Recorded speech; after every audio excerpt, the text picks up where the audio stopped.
नमस्कार बच्चों, मैं हूं एसएस मास्टर। आज हम सीखेंगे एसएस बहुत ही आसान और सरल तरीके से। बच्चों, आपकी बोर्ड एग्ज़ाम आ रही है, आप उसकी तैयारियों में लगे हैं। बहुत सारा मटेरियल है आपके पास, कन्फ्यूज़न होती होगी क्या पढ़े क्या ना पढ़े, और सबसे अहम चीज़ कौन सा सवाल बोर्ड एग्ज़ाम में आएगा। टेंशन लेने की ज़रूरत नहीं है, मैं आपके लिए एक मोस्ट टाइम पे क्वेश्चन लेकर आई हूँ और इस क्वेश्चन को आपको बताने के साथ साथ उसको पूरा एक्सप्लेन करके समझाऊंगी कि बोर्ड एग्जाम में उसे कैसे याद रखते हैं और कैसे लिखते हैं। बच्चों, आपको पता होगा 2025 की बोर्ड एग्जाम के अंदर 4 विद्यापीठों में से एक विद्यापीठ के बारे में ज़रूर पूछा गया था और वो विद्यापीठ है नालंदा विद्यापीठ।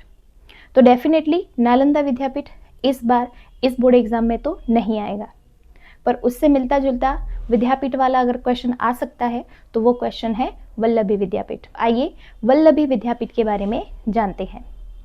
वल्लभी विद्यापीठ का टॉपिक आपको याद रखना है और बोर्ड एग्जाम में लिखना है स्टेप बाय स्टेप पॉइंट बनाकर।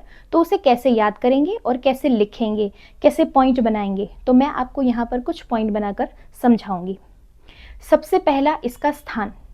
जब भी कोई स्थल के बारे में पूछा जाता है तो सबसे पहले उसका आपको स्थान लिखना होता है।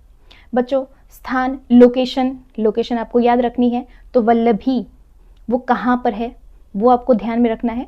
तो वल्लभी जो है गुजरात के भावनगर जिले के वल्लभी नामक स्थल के पास आई हुई ये विद्यापीठ है और इसीलिए इसका नाम पड़ा वल्लभी विद्यापीठ। अब वल्लभी विद्यापीठ, वल्लभी स्थल, ये याद रखना है। तो गुजरात की एक ऐसी ही हस्ती को आप याद करो, सरदार वल्लभ भाई पटेल। तो वल्लभ गुजरात से, वल्लभी गुजरात से, तो ऐसे आप इसका लोकेशन याद रख सकते हो। तो सबसे पहला पॉइंट आपका आएगा स्थान। सेकंड नंबर पर आप लिखोगे स्थापना। तो इसकी स्थापना हुई है 7वीं सदी में। स्थापना हुई है तो स्थापक भी होंगे, तो इसके स्थापक है मैत्रक वंश के राजा। परंतु मैत्रक वंश के राजा अकेले नहीं थे। इस संस्था को प्रसिद्धि दिलाने में मैत्रक वंश के राजाओं के साथ साथ वहाँ की जनता यानी कि वहाँ के नागरिकों का भी भरपूर योगदान है। बच्चों, ये विद्यापीठ है वो एक शाखा से जुड़ी हुई है, यानी कि एक धर्म से प्रभावित है और वो धर्म है बौद्ध धर्म। बौद्ध धर्म का हियान पंथ जो है वो इस शाखा का मुख्य केंद्र हुआ करता था। बच्चों, बौद्ध धर्म में 2 पंथ हैं, यानी कि 2 विचारधाराएं, एक हियान पंथ और दूसरा है फाहियान पंथ। अब बात करते हैं जिसके लिए विद्यापीठ की रचना की गई है, जिसके लिए विद्यापीठ बनाई गई है, विद्यार्थी। तो आपका नेक्स्ट पॉइंट होगा विद्यार्थी। तो विद्यार्थी जो है वो भिक्षुक विद्यार्थी हुआ करते थे। भिक्षुक विद्यार्थी अर्थात भिक्षा मांगकर अपना गुजारा चलाना, भिक्षा मांगकर अपने भोजन की व्यवस्था करना, इसे कहते हैं भिक्षुक विद्यार्थी। तो यहाँ पर भिक्षुक विद्यार्थी थे, परंतु ये विद्यार्थी जो है भारत में सुदूर गंगा यमुना के मैदानों से यहाँ पर शिक्षा प्राप्त करने आते थे। केवल भारत से ही नहीं, देश विदेश से विद्यार्थी यहाँ पर शिक्षा प्राप्त करने आते थे। विद्यार्थी है तो शिक्षक भी है, तो अगला पॉइंट आपका आएगा शिक्षक।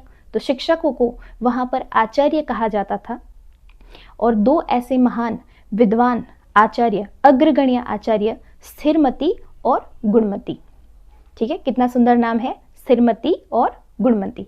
आसान नाम है, आपको अच्छे से याद हो जाएगा। तो वहाँ के 2 विद्वान आचार्य स्थिरमती और गुणमती। अब इनके बाद बात करते हैं शिक्षा की। तो जब शिक्षक है, विद्यार्थी हैं, तो शिक्षा है।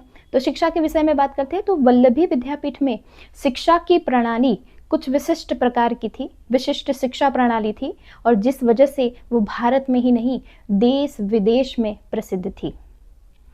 यहाँ पर इसकी प्रसिद्धि को देखते हुए एक चीनी यात्री आया था जिसका नाम है इत्सिंग, और इत्सिंग लिखता है कि वल्लभी विद्यापीठ जो है उस समय में नालंदा विद्यापीठ से स्पर्धा करती थी, कंपटीशन करती थी।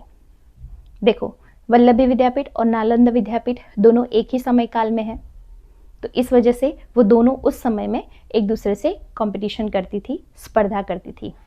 मैत्रक वंश के राजा वो बौद्ध संस्था, बौद्ध विद्यापीठ को सहायता करते थे, परंतु ध्यान देने वाली बात यह है कि मैत्रक वंश के राजा बौद्ध धर्मी नहीं थे, वो सनातनी थे।